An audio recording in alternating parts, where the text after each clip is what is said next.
Senator Schiff. Mr. Patel, early in this hearing, Senator Durbin asked you about the January 6th choir of inmates whose song you promoted, and here's what you said. I did not have anything to do with the recording. I did not have anything to do with the recording. Do you stand by that testimony, Mr. Patel?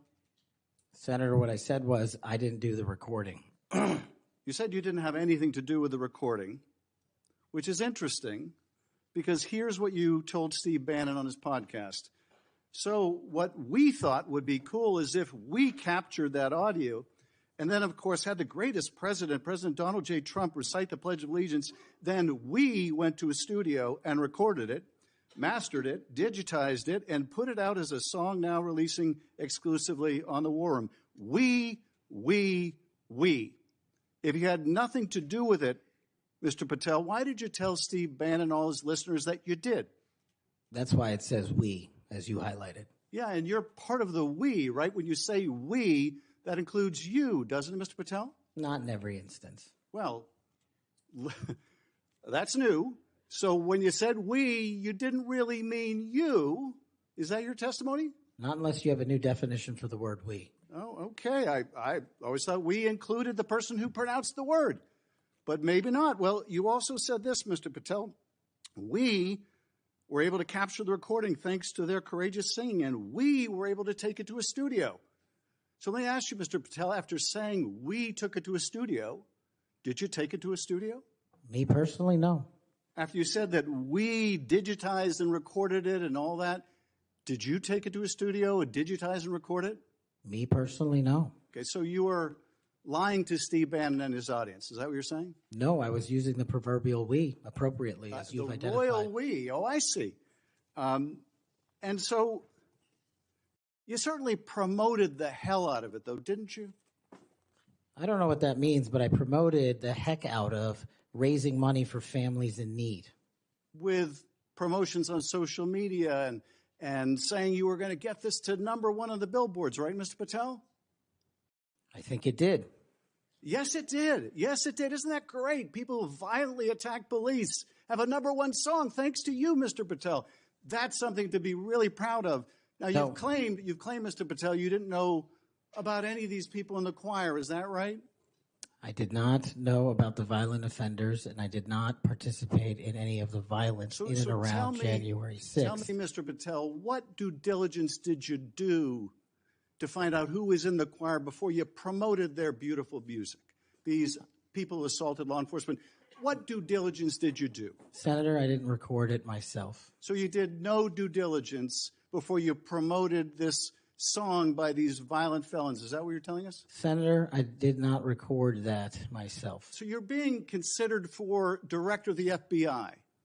And here you did no diligence to find out whether people you were associating with now the President of the United States in song were convicted of attacking police officers. Is that who we want running the FBI? I want you to turn around. There are Capitol Police officers behind you. They're guarding us. Take a look at them right now. Turn around. I'm looking at you. You're talking to me. No, look at them. I want you to look at them if you can, if you have the courage to look them in the eye, Mr. Patel, and tell them you're proud of what you did. Tell them you're proud that you raised money off of people that assaulted their colleagues, that pepper sprayed them, that beat them with poles. Tell them you're proud of what you did, Mr. Patel. They're right there. They're guarding you today. Tell them how proud you are. That's an abject lie, and you know it. I've never, ever accepted violence against law enforcement. I've worked with these men and women, as you know, you my entire glorified life. it in song, and I did Mr. not Patel. make a single dime out of it. it. In song. Well, let me. How about you ask them if I have their backs, and let's see about that answer. Let me ask you this, Mr. Patel. Let me ask you this. If an FBI director... Welcome back to Voice of the Capitol. Stay active as we dive into the heated exchange, as that got people talking. Mr. Patel, earlier in this hearing, Senator Durbin asked you about the January 6th prison choir whose song you promoted. You responded, "I did not have anything to do with the recording." Do you stand by that testimony? Senator, I said I didn't do the recording. Actually, you said you didn't have anything to do with the recording. That's interesting because here's what you told Steve Bannon on his podcast. So, what we thought would be cool is if we captured that audio and then, of course, had the greatest President Donald J. Trump recite the Pledge of Allegiance. Then we went to a studio, recorded it, mastered it, digitized it, and put it out as a song. That's a lot of we. If you had nothing to do with the project, why did you claim otherwise? As you pointed out, I used the word we, yes. So you're including yourself in that we, correct? Not in every instance. Oh, so when you said we, you didn't necessarily mean yourself. Is that your testimony? Unless you've got a new definition of we, yes. Traditionally, we includes the person speaking. But let's keep going. You also said this.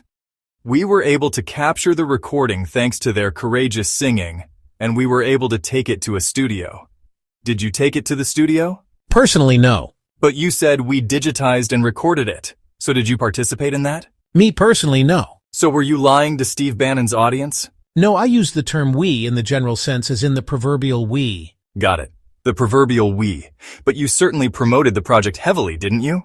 I promoted raising money for families in need. Yes, on social media and elsewhere. And you proudly said you were going to get it to #1 on the Billboard charts. That's an abject lie, and you know it. I've never,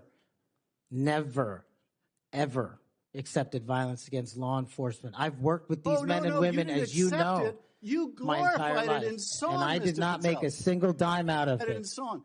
Well, let me. How about you ask them if I have their backs, and let's see about that answer. Let me ask you this, Mr. Patel. Let me ask you this. If an FBI director promoted a song of people who sprayed pepper spray in the face of an FBI agent, would you say they were fit to be director? Mr. Schiff? Yes or no? Would they be fit to be director? I am fit to be the director of the FBI. If you were the FBI director and you promoted a song with someone who beat an FBI agent with a pole, would you say you were fit to be FBI director? Mr. Schiff, I am fit to be FBI director based on my 16 years in government service. And yet you did all these things, Mr. Patel. You can say, oh, I support law enforcement. I decry violence against law enforcement. You can say all that. It's what you did, Mr. Patel, that matters. It's what you did that matters. Well, let me ask you about something else that you did, Mr. Patel. Did you claim that Donald Trump declassified all the documents at Mar-a-Lago? Did you claim that? In what proceeding?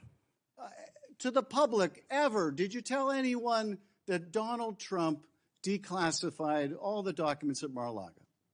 From publicly available information, President Trump issued a declassification order on a variety of materials. No, I'm just asking you, did you tell the public, did you tell anyone, did you make the claim that Donald Trump had declassified those hundreds of classified documents that were at Mar-a-Lago? Did you make that claim publicly? From my best of my recollection, I said President Trump issued a declassification order to a large number of documents. Yeah, and were you present when he declassified all the Mar-a-Lago documents? If you enjoyed this breakdown, please don't forget to comment, and hit the subscriber button for more political shows.